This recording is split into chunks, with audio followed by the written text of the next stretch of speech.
समय निकाल के आई हूँ। क्या बात है, कुछ विशेष बात है क्या? माँ से वैसे मिलने नहीं आ सकते? अरे नहीं, ऐसी कोई बात नहीं है, लेकिन आपकी व्यस्तता है ना, कुछ खास हो तो मिलने आए। ऐसे रोज रोज मिलने आने में तो समय बहुत लग जाएगा ना। नहीं, खास तो है। हेलो मॉम, आपने क्यों बुलाया था मॉम? आपको पता है मैं कितनी व्यस्त रहती हूँ और अभी मुझे अपने हस्बैंड के साथ मॉल भी जाना था। और अब क्या इतना जरूरी काम आ गया? अब जरा जल्दी बताएं क्या काम है माँ? हाँ, सांस तो ले लो, पानी वानी तो पी लो। माँ, आपने बुलाया?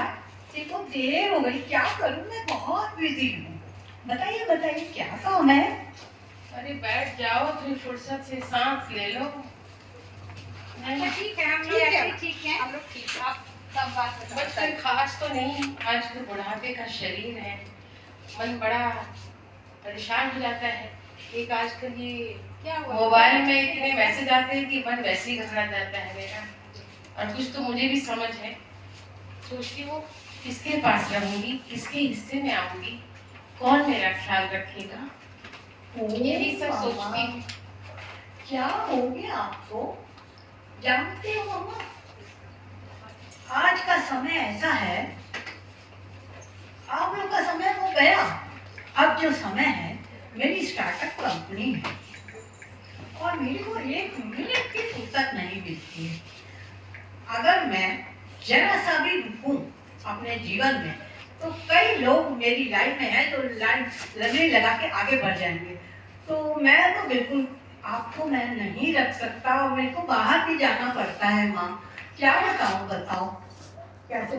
मैं कहीं पब नहीं जा सकता, मैं कोई पार्टी में नहीं जा सकता। देखिए मैं यहाँ आया आपके पास और कॉल आ गया, इतनी मीटिंग्स और कॉल, मैं कॉल अटेंड करूँगा। तो क्या बात कर रही है? बात नहीं कर सकते अपनी माँ से? क्या बात कर रही आप है? किसकी बातों में मत जाइए, ये तो है ही, बचपन से ही ऐसा बिगड़ाल है, बचपन से ही ये जानती हो कि बिगड़ाल है। और ये इसे तो हाँ, ये कोई भी जिम्मेदारी लेना ही नहीं चाहता, बस अपनी मस्ती में मस्त रहना चाहता है। अब आप बैठो। हाँ बैठिए माँ। और जहाँ तक मेरी बात है माँ, मैं तो सचमुच बहुत ही व्यस्त हूँ। मैं समझती हूँ, मैं तुम्हारी दर्द को बहुत अच्छी तरह से समझती हूँ, लेकिन क्या करूँ, मैं मल्टीनेशनल कंपनी की सीईओ हूँ। सीईओ समझती हो कितनी बड़ी जिम्मेवारियाँ हैं मेरे ऊपर। मैं हमेशा ही ऑनलाइन ऑफलाइन मीटिंग अटेंड करते रहती हूँ। अब मेरे पास फुर्सत नहीं है जो मैं तुम्हें वक्त दे पाऊँ, और मुझे खुद बुरा लगेगा अगर माँ अकेले दिन भर घर में रहे, तो इसलिए मैं कैसे रखूंगी, मुझे तो समझ में नहीं आ रहा है। अरे तुम्हारे जवाब तुम्हारे विचारों से मैच तो नहीं कर रहे बेटा। नहीं माँ, मैं क्या करूँ, आजकल की दुनिया में जो आधुनिक है ना, आज के जो युग है, अगर हम आगे बढ़ेंगे तो खींचने वाले लोग बहुत हैं। तो मेरा ऐसा स्वभाव नहीं था, मैं बचपन से ही माँ को बहुत करती आई थी। मुझे पता था कि मेरे दोनों भाई बहन निकम्मे हैं, ये लोग नहीं कर पाएंगे, लेकिन मैं क्या करूँ, इस जमाने के साथ हमें बढ़ना पड़ता है। और माँ आप तो जानती हैं दीदी, मैं भी कितनी बिजी हूँ। आपको पता है अभी मेरी शादी को सिर्फ 1 ही साल हुए हैं। मुझे अभी सिंगापुर जाना है, बाली जाना है घूमने के लिए। और ये भी विनय भी हमेशा एक्साइटेड रहते हैं और कभी कभी आज कल उन्हें प्रोजेक्ट भी बाहर के मिले हुए। मम्मा मैं चाहती तो हूँ कि आप मेरे साथ रहो, लेकिन आप तो जानती हैं अभी ये मेरे खेलने खाने के दिन हैं। अब मैं कैसे आपकी देखभाल कर पाऊंगी माँ? इतनी ही बेहतरीन परवरिश कर लो, दुनिया की जमाने की हवाएं मेरे घर से भी गुजरेंगी, मैं समझती हूँ। मैं हैरान नहीं हूँ, फिर मुझे बहुत दुख हुआ है। मैंने तो बड़े जतन से आमों के पौधे अपने घर की बागवानी में लगाए थे। ये बबूल के कांटे वाले पौधे कैसे आए?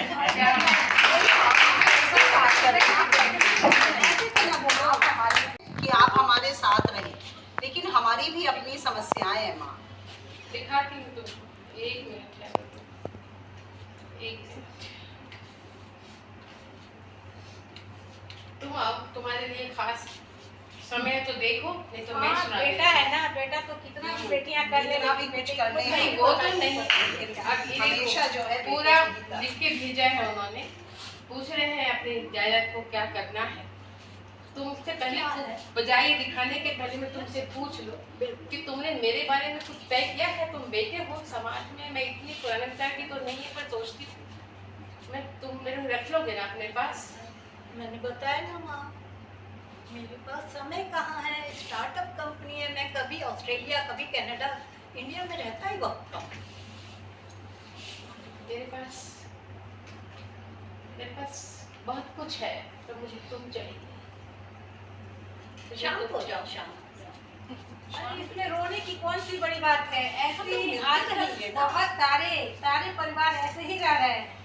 तुम्हें किसी चीज की कमी नहीं होगी। हम इतने जब अच्छे भी आपको caretaker जरूरत रखेंगे होगी हम चले आएंगे आपके और पास। हम भी आते जाते रहेंगे। इसमें रोने की कोई बात नहीं। बताइए बताइए, क्या बोलना चाह रही हैं?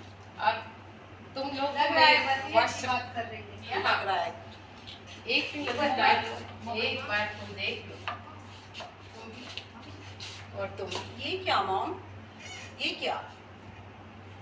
देखो, ये तो पढ़ा तो वसीयत है। बना के रखा है। ये तो इन्होंने ये देखिए, इन्होंने देखा? तो वसीयत बना के रखा हुआ है। और तुम्हारे कहा कि- पापा ने सारा बंगला और बैंक बैलेंस अलग अलग छोड़े हैं। जिसके पास रहूंगी, बनने के बाद ये सब उसके नाम होगा। अब तुम सोच लो, खासकर तुम। ये भी मत सोचो कि मैं ऐसी रोने वाली माँ हूँ। ये तो वो दिखा दिया है ऐसा। पता नहीं किन ख्यालों में मैं मस्त था। तुम्हारे सिवा मेरा है कौन? तुम्हारे सिवा मेरा कोई नहीं। आप जब बोलो मेरे पास रह सकती हो। हाँ मॉम, आप लोग जब इतना चाहें। बड़ा नौटंकी बाज रही है। अभी ये बोल रहा था कि मेरे पास समय नहीं है, और जहाँ पैसे और संपत्ति की बात आई तुरंत गिरगिट से भी बड़ा रंग बदलने वाला हो गया। माँ तुम चिंता ना करो, मैं किसी भी तरीके से समय निकालूंगी। मैं घर की बड़ी बेटी हूँ, तो मैं सबका ध्यान रखूंगी। तुम चिंता ना करो, मेरे पास रह जाओ। अरे क्या बात कर रही है दीदी, आप ऐसे ही सीईओ हैं, फुल टाइम आप बिजी रहती हैं, खुद तो रात को 8-9 बज जाते हैं, आप क्या माँ का ध्यान रखेंगी? करेक्ट। मैं हूँ माँ की सबसे ज्यादा लाडली। आप मेरे पास हैं। नहीं, बिल्कुल नहीं। दीदी और मेरी कृष्णा, ऐसा तो हो ही नहीं सकता। एक आइडिया बताता हूँ। बताओ जल्दी बताइए। माँ, हम तीनों के पास 4-4 महीने रहेंगे। आइडिया है। हमको सभी के पास 4-4 महीने रहेंगी और एक दिन पूरी संपत्ति हम तीनों में बटेगी। Yes, great idea, good. हाँ, ये अब यही करना पड़ेगा। यही इसके लग रहा अलावा है। कहीं नहीं। मुझसे बिना पूछे तुम मेरे बारे में फैसला कर रहे हो? तुम होते कौन हो? मेरी चिंता मत छोड़ो। मैंने सारा का सारा पैसा एक संस्था को दे देना है। वही अब रहूंगी you उनके did. साथ।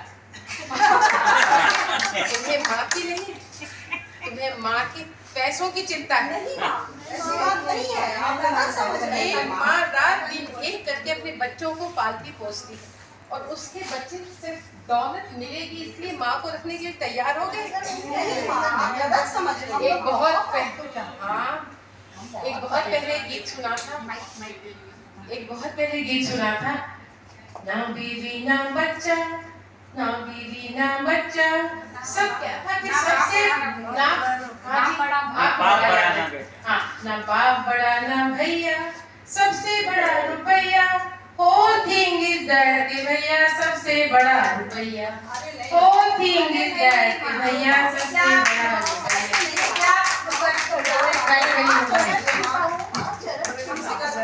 कितनी अच्छी है, तो कितनी भोली है, प्यारी प्यारी है। ओ माँ, ओ माँ। वो इमोशनल निरूपण वाली माँ पिक्चर में देखी होगी। मैं ऐसी नहीं हूँ। करेक्ट। मैंने अभी तय कर लिया है कि मुझे तुम में से किसी की जरूरत नहीं। लेकिन मैं एक बात आप सब बुद्धिजीवी से पूछना चाहती हूँ। वो माँ जिसके पास सच में कुछ भी नहीं, 1 रुपया भी ना हो। मेरे पास तो मान लिया थोड़ा धन संपत्ति है, लालच में आ गई, या सच में संतान का प्रेम जग गया, मैं नहीं कह सकती। पर कभी सोचिए उस माँ बाप का, खासकर ऐसी माँ जो बिल्कुल तन्हा हो, अकेली हो, कुछ भी ना हो उसके पास, क्या होगा? कहाँ जाएगी वो? तभी जो वृद्धाश्रम है ये पाश्चात्य संस्कृति देन है।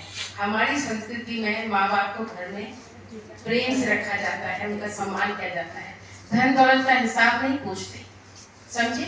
जरा सोच कर देखो कि क्या तुम्हें ऐसा करना चाहिए? नहीं माँ, ऐसा नहीं है। हम लोग हमें अपनी तुम्हारी उम्र को पहुँचेंगे, हमें भी एहसास हो गया गलती का एहसास हो गया। कि माँ बाप का क्या रखना चाहिए। हमें माफ कर दो। माफ कर दीजिए, बहुत बड़ी गलती हो गई दीजिए। है। माँ हो तो माफ तो कर ही दो। माँ अपनी गलती को संभाल लो।